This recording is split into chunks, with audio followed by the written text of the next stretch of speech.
This podcast was recorded on the land of the Gadigal people of the Eora Nation.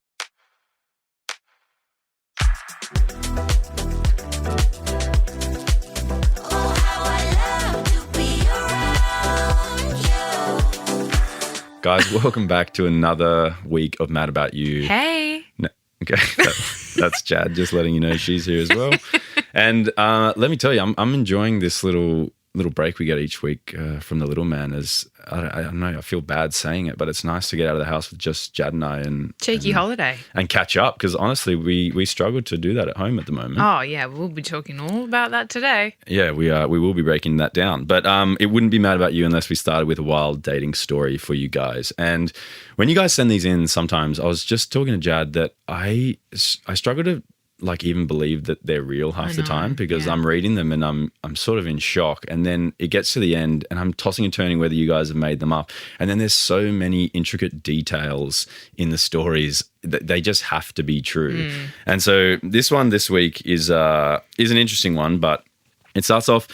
So I was dating this guy for 3 years, and about a year in, I was staying at his house. He had a couple of guys over for drinks, but I was working the next day, so I was in bed. He had borrowed my charger, so when he came up to bed, I sent him to go grab it. So obviously he forgot it. He was gone for a decent amount of time, so I was wondering where he had gotten to. His mate's car was gone and his mate was asleep. So I woke up the mate and he was too drunk to care that his car was gone. I took my car to go and find him and found him walking on the road towards me with a ripped shirt. I was like, what the fuck happened? And he told me he had taken the car and crashed it. Oh. I didn't believe him, so he took me to see where it was. Oh. I tried to get him to come to the hospital for a checkup, but he refused. So I called my mum and she drove us. We get to the hospital and I'm supporting him and walking with him, and he's passing out and then waking up asking who I am and where he is, which is obviously confronting, especially as an 18-year-old. Wow. They saw him straight away and we got to be with him soon after. He asked to borrow my phone for Snapchat because he lost his in the accident. So I gave him my phone.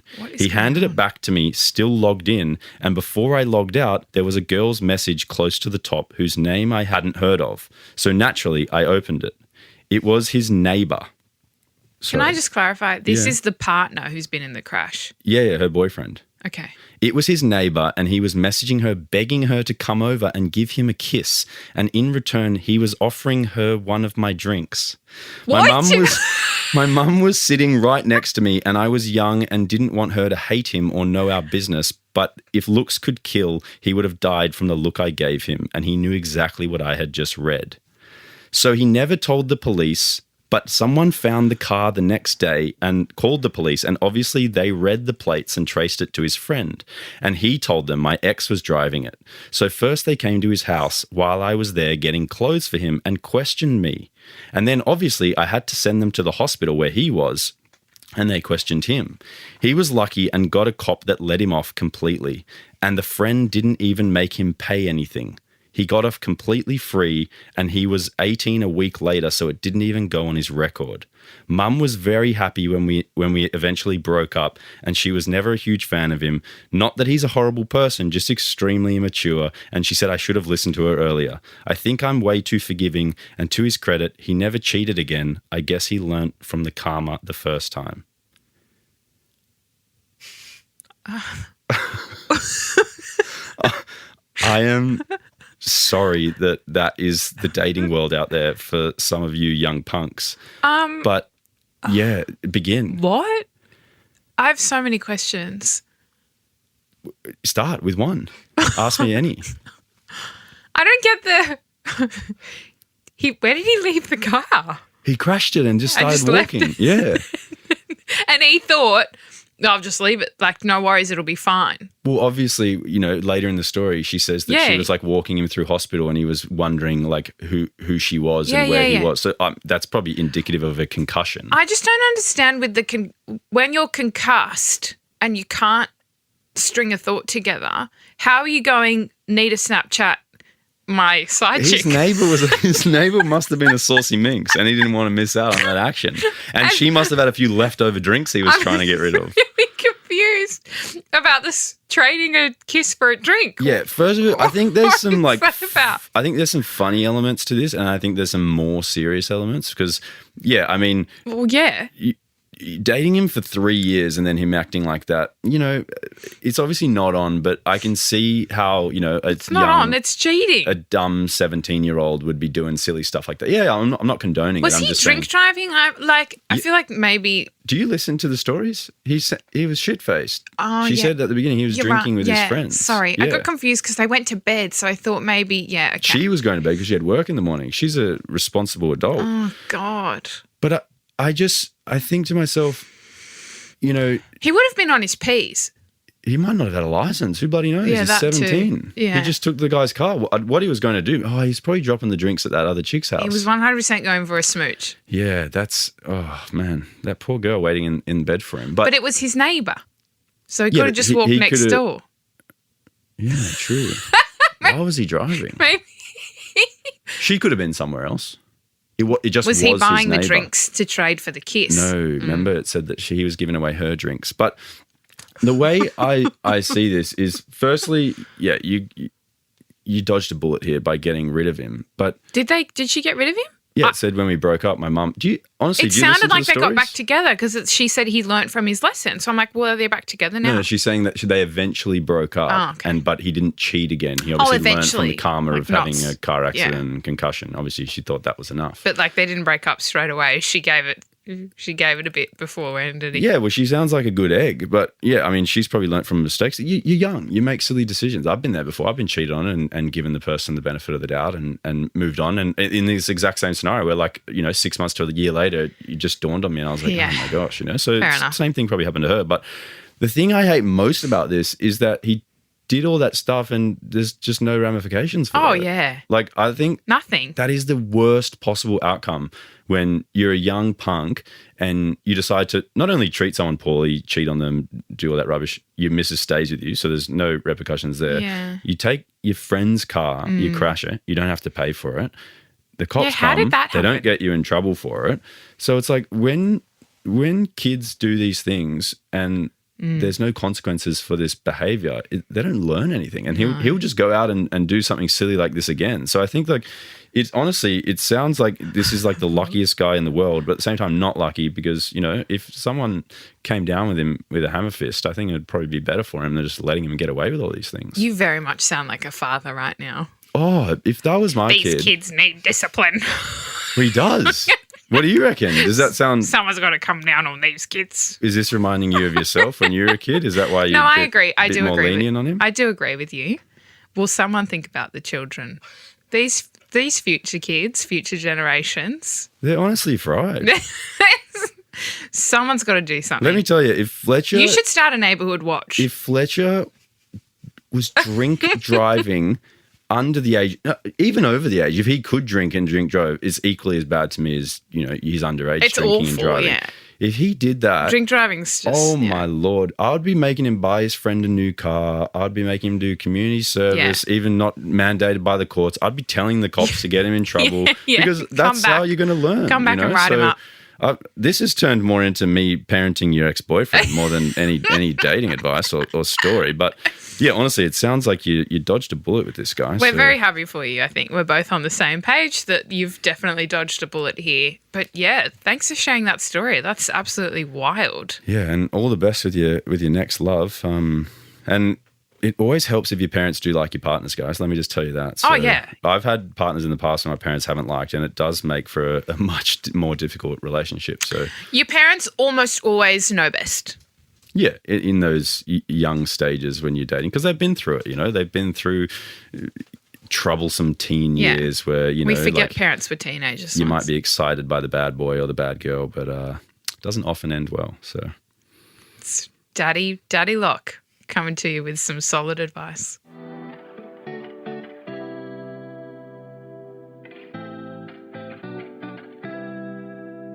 All right, guys, this week on the pod, we wanted to sort of delve in and open up the conversation around adult relationships and our relationship after giving birth and becoming a family and adding one to the mix, because I think Jad and I were both maybe a little bit shocked at how instantly your relationship shifts and how it's not like it was, and sad to say, or sad to realize that perhaps it never will be the same way it was before you had a kid. So Oh, I hadn't thought about that.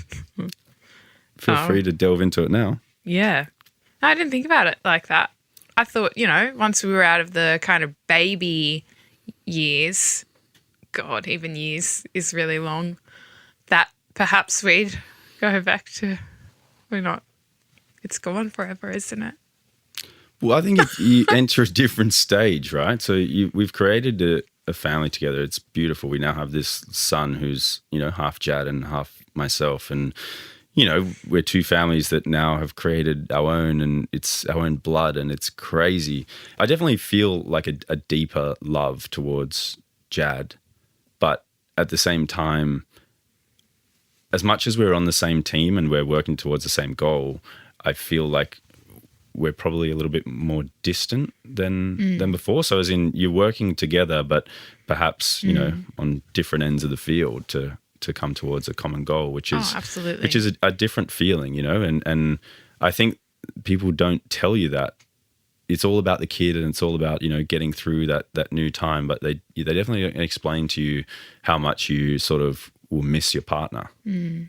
Especially when you're spending like every waking minute together almost. You've never spent so much time together. It's just that the time is completely and utterly focused on, keeping your baby happy and healthy and safe, and I guess attending to their needs versus your relationship's needs, which is what you were used to doing before. That's where you put all of your energy into each other. So baby comes along and then you have virtually no time.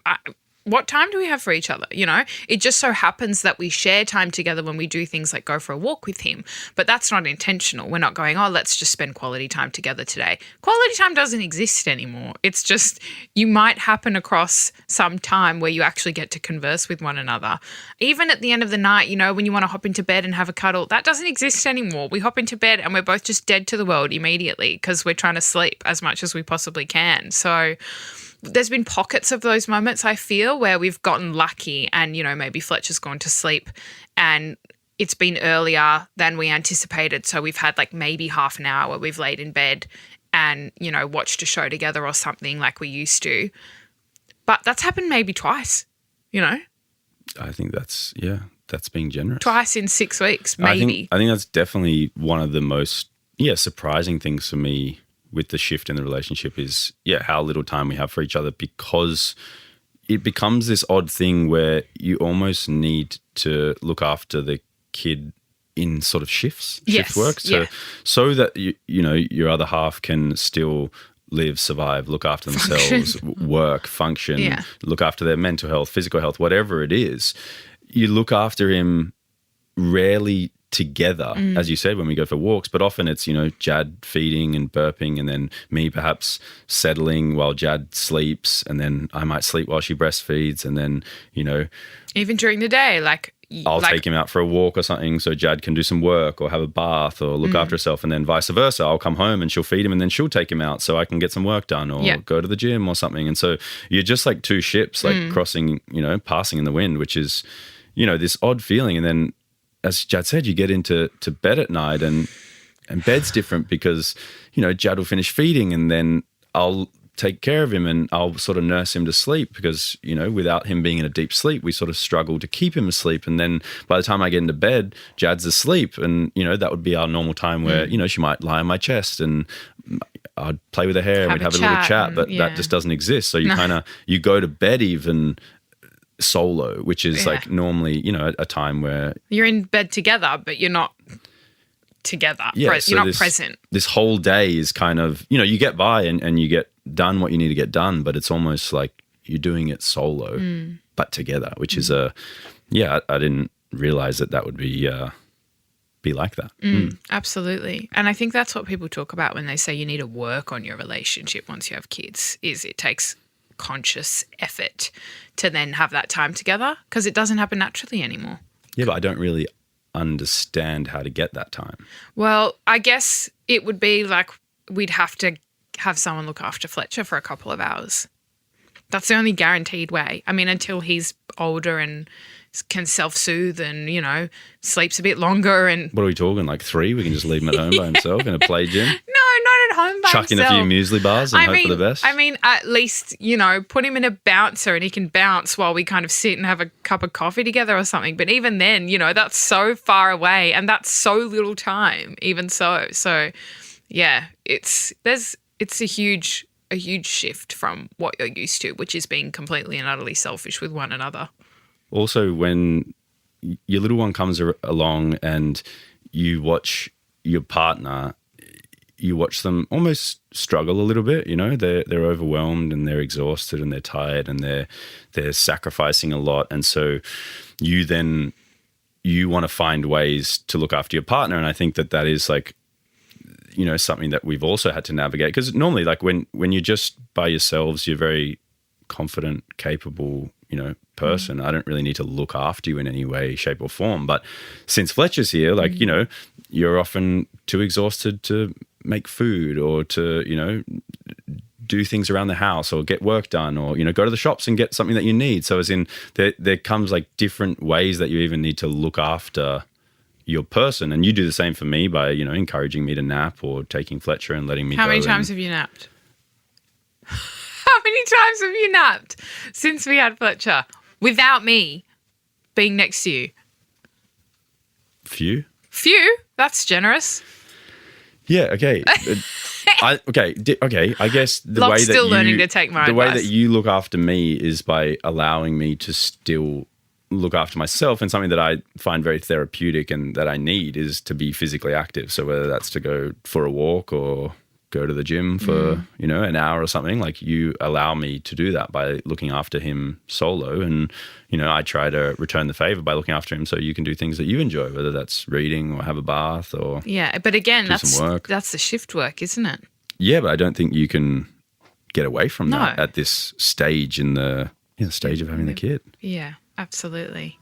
And can I just say, I mean, props to people who are, for example, having children with IVF on their own. I don't know. I genuinely cannot understand how people are doing it on their own, and good on you, because, oh my gosh, I crumble with Locke around at the best of times still, you know. It's really hard, really, really hard sometimes.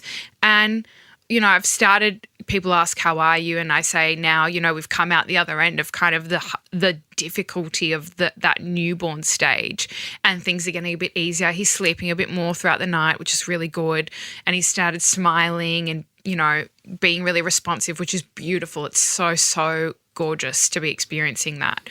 But even at the best of times, it's still hard. It still requires a lot of your energy and time, and it's all consuming, and you just really can't understand it until you're in it. But I think about the people who are out there doing it on their own, and oh my gosh. Yeah, it's crazy to think about. And we're lucky that we have the extra hands. You know, when I'm doing something, you're the extra hands and vice versa. But you break down the logistics of being a single parent, and, you know, like when you're hungry, for example, you just go, hey, would you mind making me something? Like, they don't have that luxury. Like when you're finished feeding him and you go, hey, can you run a bath? Like they don't have that luxury. Like when they need to go and get nappies or, you know, wipes from the shop, or they don't have that luxury. They have, you know, to get someone else to do it for them. And that would be so hard. And then you factor in things like work even, you know, like as in you can look after him, I can get work done, vice versa. Like, even as simple as you burping him in the middle of the night because my back hurts. I can't hold him for super long because my back's still, like, I'm still very weak from giving birth and not having done much exercise in the lead up. So even to the point where I just say, look, can you please hold him? My back's killing me. Like, how are people doing that without the help? I just don't, like, oh my God, I would be a hot mess. Yeah, so, you get a new appreciation for, not only, you know, you something I've heard, like a narrative I've heard all growing up is, oh, you know, being a single parent would be so hard. And you don't really think about it. You hear it and you go, yeah, that'd be tough. It would be hard. And then you experience it, and then you go, you really, you know, Oh. sit in those thoughts and you go, holy moly, like that would be tough. Oh, yeah. And then also you think about, you know, like I know your mum did a lot of solo parenting with, you two girls, and I'm sure you have a newfound appreciation for, absolutely. all that your mum did. Not saying you didn't already, but, a newfound one and more so, which is, it's crazy to think about. But. Yeah, absolutely. But roundabout way of getting there. But my point was, I'm so grateful to have Locke there all the time because I absolutely need him there. It's I can't do this on my own. That's me being completely honest. It's really hard. So he's been incredible. He's been making sure that I survive while I make sure that baby survives. And, it's I'm very grateful for you. You're welcome, madam.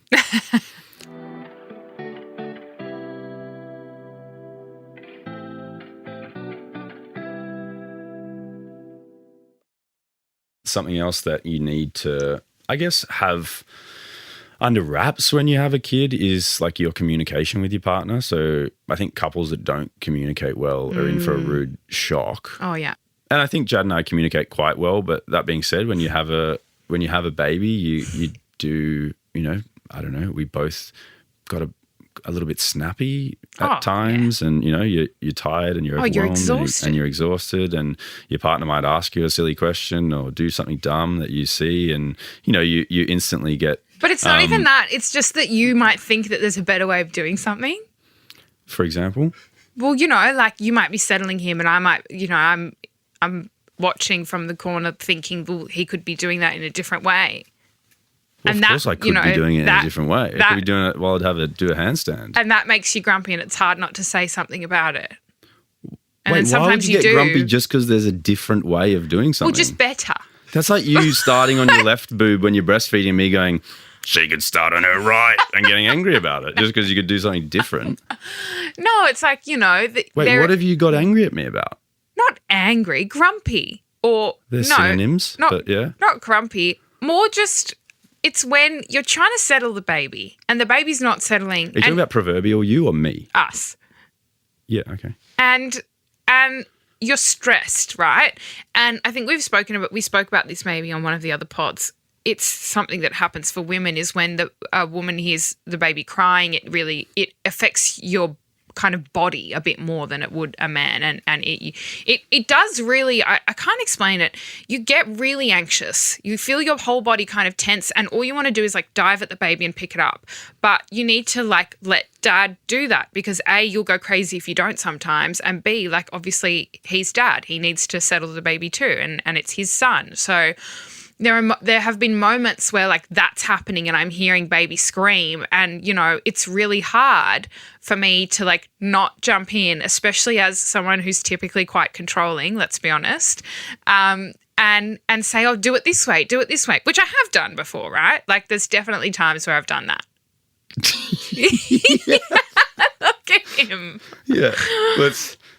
Times. Yeah, that's a good word. So like, there are those moments, and then you have all this pent up energy, and then it's like you might say something and it comes out the wrong way because you're letting this build up inside of you, build up. And then something happens, you say something and it comes out all wrong, and then all of a sudden you're having a little spat, and the baby's still crying. Everyone's kind of like that.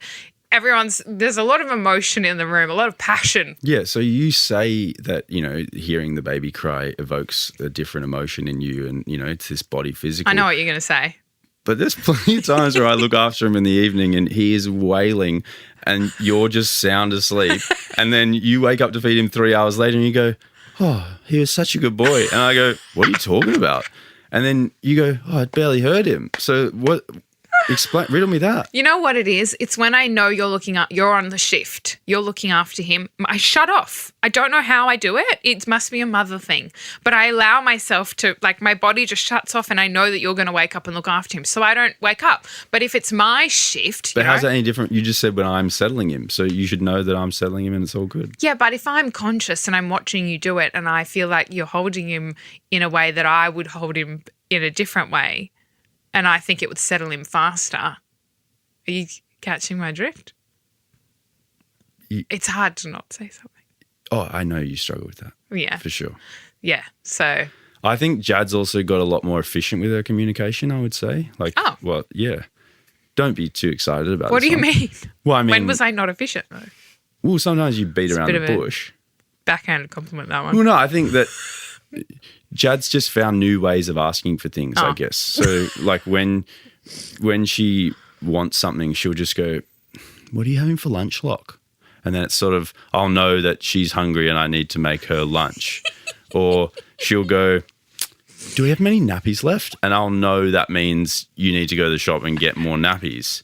Or she'll go, "Do you want to burp him or should I burp him?" And I know that means I don't want to burp him, you should burp him. So is that more efficient? Well, I know what it means, so I get to the answer quicker. It's mainly... You think that's more efficient, is me doing Yeah, but they're like, what did we call them the other day? Shadow sentences. Shadow sentences? Yeah, it's like where you say something and you're trying to get something out of me, but you're just trying to make it seem like you're kind of not. I don't like asking for things. I never know. have. But you do. Very independent. You do with the shadow sentence.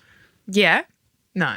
It's implied. So when you sigh and you go, "Oh, I'm so hungry," like that is asking me to make you food. I don't right? do that often. That is, 3 times a day that's often. But as in, I would actually prefer if you said to me like, "Hey, sweetie, I'm actually really hungry. Would you mind making me that thing that I like?" And I'd go, "Yeah, no worries, sweetie." But instead you go, "I'm so hungry. My tummy hurts." But and then it's like, well, you know the outcome. So why don't you just ask for it? But you do so I'm your much for me partner. already. And I feel genuinely so bad asking for another thing when you're like, folding the laundry of the 4 loads that you've done in one day and like, putting stuff away and already cleaning up from the last meal that you've cooked. But yeah, I understand so that. I don't want to ask. But do you know that I still end up making you the meal, right? Yeah. But you just whinge to get there. So if you just said Makes me feel better, oh, well, there you go. As long as you're feeling all right. Jesus Christ. You know what I mean? I would actually like it if you just asked for what you wanted. All It's right. way easier. Okay. And I actually Sure. I like doing things for you. So as in, if you just said it, I'd go, Sure. "Yeah, no worries." All Instead of like, when you sort of go, sort of tell me, I'm like, fuck, does this chick not know how to use her words? Yeah. All right. So just in future, just know. Yeah. Yeah. Don't use shadow statements.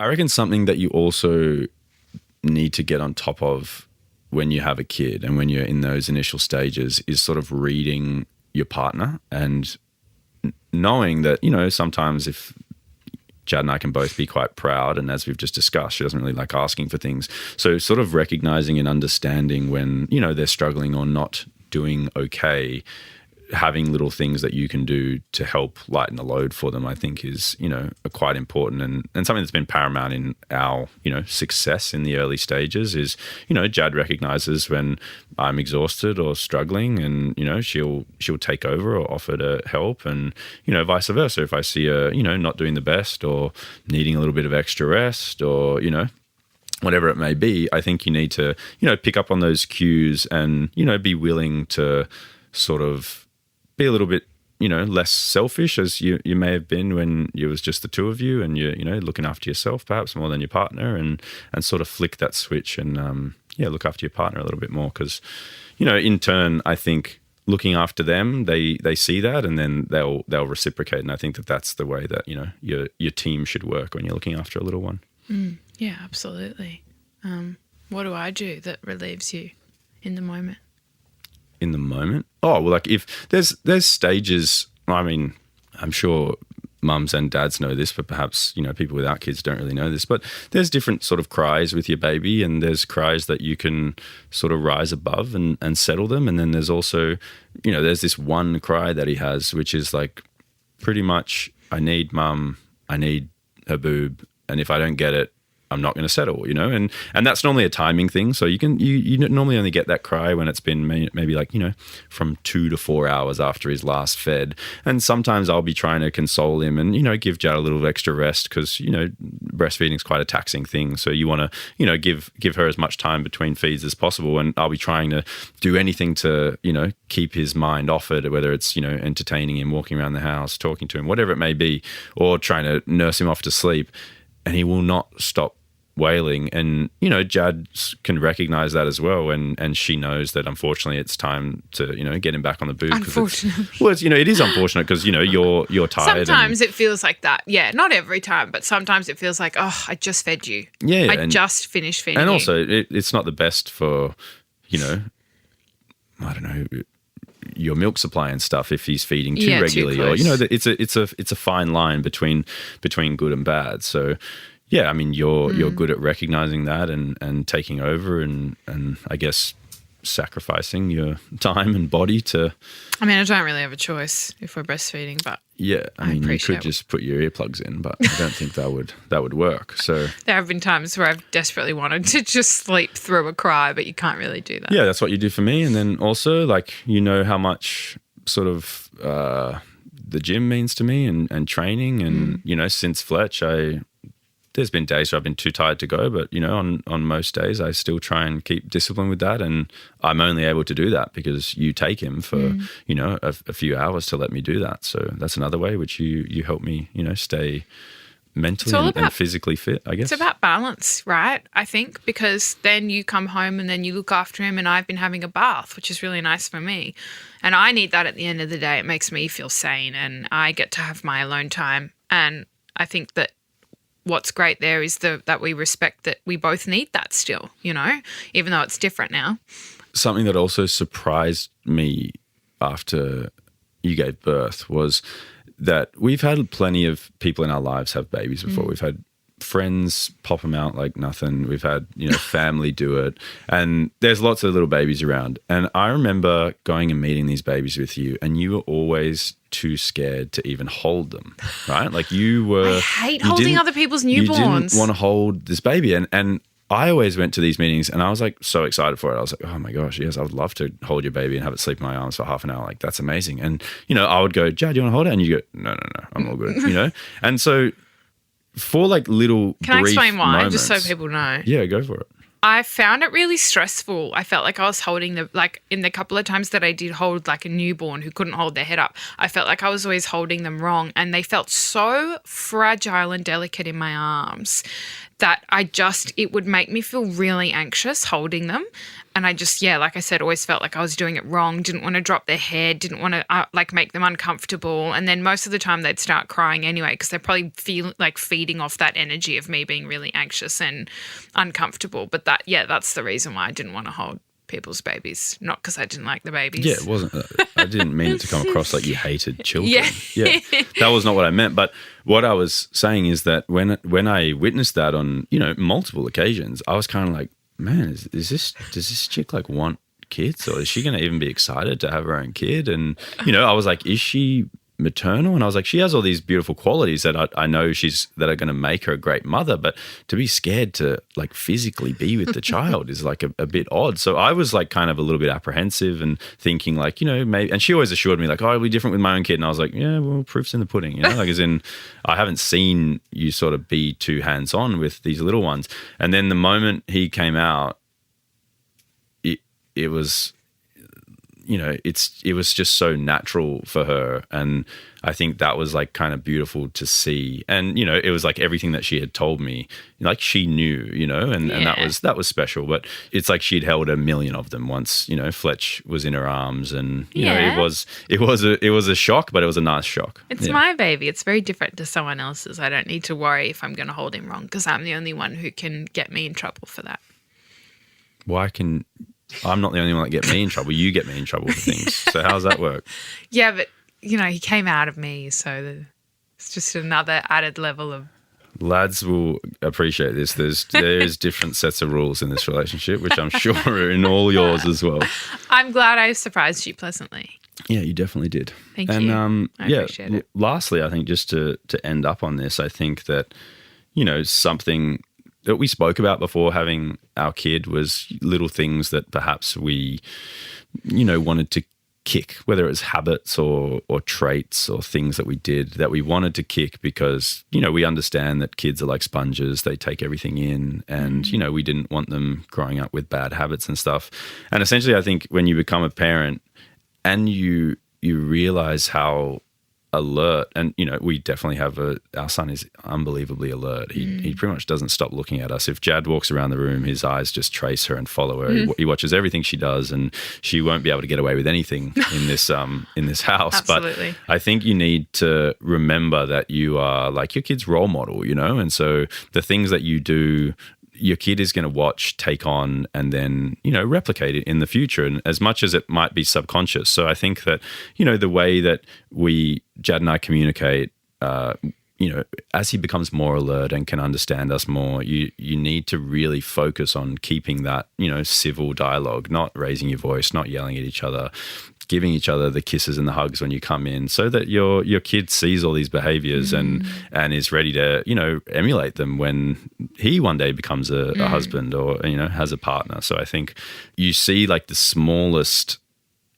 things now. So like when Jad talks to him, for example, she will make certain like shapes with her mouth as she talks, and he tries to replicate them already at 9 weeks old, which is crazy to think that he watches her and then just copies her. Yeah, you can see him thinking. Like you watch him think, and then he'll kind of try to do something, and he's obviously not at an age where he can properly replicate or, but you see him kind of pause and then he'll make a noise or something, and it's not the noise that I'm making, but it's a noise, and you can tell that he's trying to kind of, he's learning and trying to do things. So it's crazy how quickly it happens, how quickly they start learning off you. But those little moments, you sit and you realize that they are watching you, and they're going to want to be just like you, and so if you act in a way that, you would be proud of them, becoming that kind of person in the future. I think that's something to really think about as you become a parent, is that they're watching you like a sponge, and everything that you do, they're going to, eventually copy. So make sure it's the right things to copy. That's why Locke's not allowed to make jokes at home anymore, because we want him to have my sense of humour.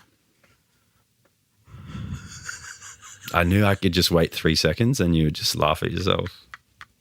Do you know someone wrote a review, and I read it, and it just, they said, he's so bitter about how much funnier she is than him. And I was like, how did you get that from the pod? We just muck around with each other the whole time and laugh. But yeah, sure, okay. I'm glad my missus is a jokester. It makes life a lot easier than having a serious Sally. I'll tell you that much for free.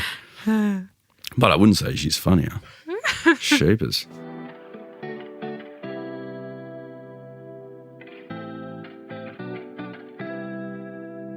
Okay, guys, we are ending things on our Ask Mum and Dad. As always, thank you for writing in. We absolutely love hearing from you. Don't forget, you can send your Ask Mum and Dads through to madaboutyu@novapodcast.com.au, or you can DM us. Locke loves receiving your DMs. Send them to him, not me, actually, because I'm a bit more slack with checking mine. I will see them eventually, but Locke will see them sooner. Hi, Mum and Dad. I've been dating this guy for a few months, and he's a divorced dad of one. He's still quite young and ticks all the right boxes for me. He's mentioned, however, that he doesn't want more kids, and that's absolutely something I'm wanting in my future. Do you think there's any point in continuing to date him and just hoping that one day he might change his mind? Locke?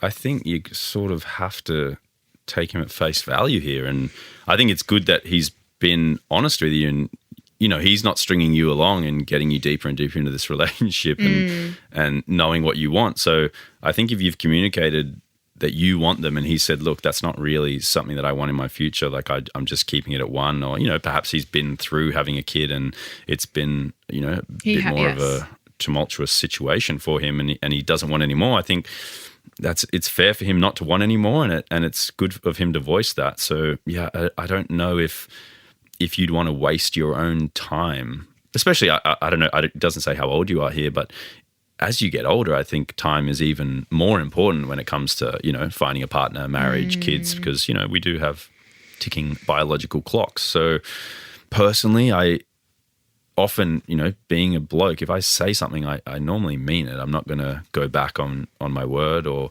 change my mind. That sounds like this is, it's a serious thing that he's probably put quite a bit of thought into. So I wouldn't suggest personally continuing to date him and just hoping that he'll change his mind. Yeah, I think unfortunately it's one of those situations where it's probably less likely that you'll be the exception to the rule. It sounds like he's kind of made his mind up. And I think, if that's something that you're,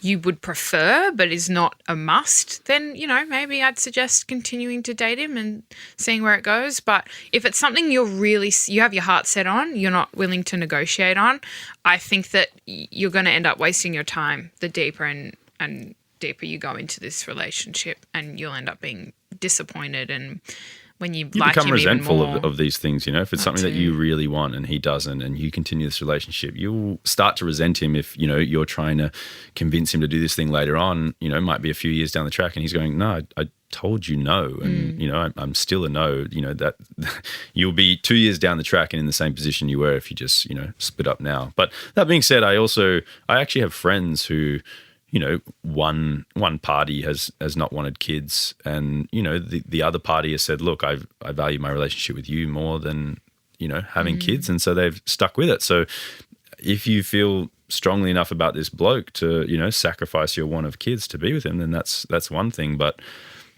you said it's absolutely something I'm wanting in my future. So unfortunately, I think you're going to have to cut your losses with this gentleman, and yeah, maybe you tell him if he changes his mind, here's your digits and to holler. But until then, you might have to have a tough conversation with him and hang up the boots.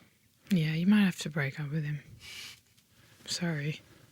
You sound like you're breaking up with him. We're all about the hard truths here at Mad About You, and unfortunately, this is one of them. Okay. You got to walk away. You got to break up with him. You got to break up.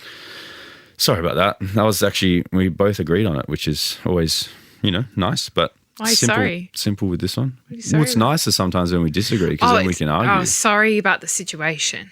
I thought you were apologising for me again. No. For something I did. What? All good. Not everything's about you. It's about this woman. We're trying to help.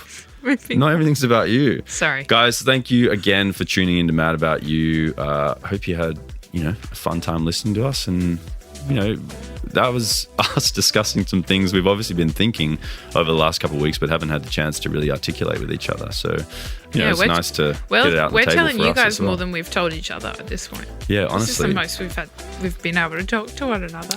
With that being said, if you did have any crazy dating stories or questions for us, feel free to send them through to madaboutYou@novapodcast.com.au. And if you listen to this episode and don't leave a review, I'm going to block you from listening to the next one. So don't forget to leave a review, guys. Okay. We love you, and see you next week. Love you. Bye.